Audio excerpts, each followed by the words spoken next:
अस्सलाम वालेकुम जी। मेरा नाम सरत है।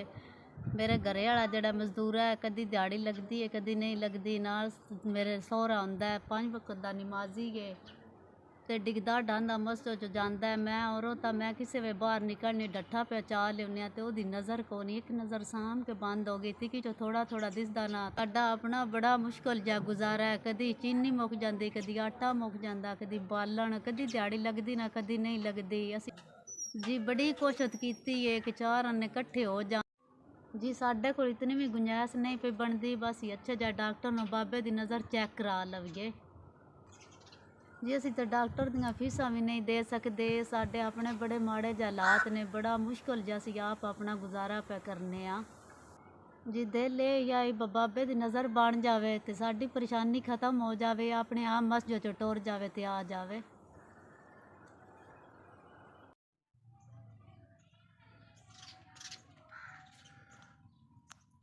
मेरे वीरा तुहाडा गलिया 5000 रुपया सन लभ गया। तुहाडा भला होवे, अल्लाह सोहना तुहानू सुख देवे, अल्लाह सोहना तुहानू किसी शे दी कमी ना देवे।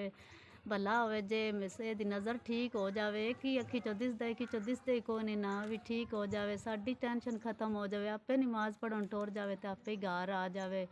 मेरा खावन मजदूर है, कदी दिहाड़ी लगती कदी नहीं लगती। असी तो दाल रोटी भी मसा शामान बनाने, अपनी बिल बिजली का भी आ जावे, वो भी साढ़े को भरिया नहीं जाता।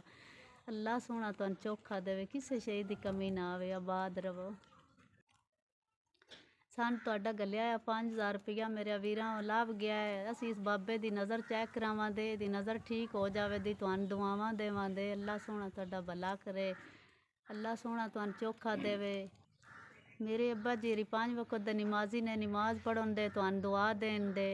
अल्लाह सोहना तुहानू चोखा देवे।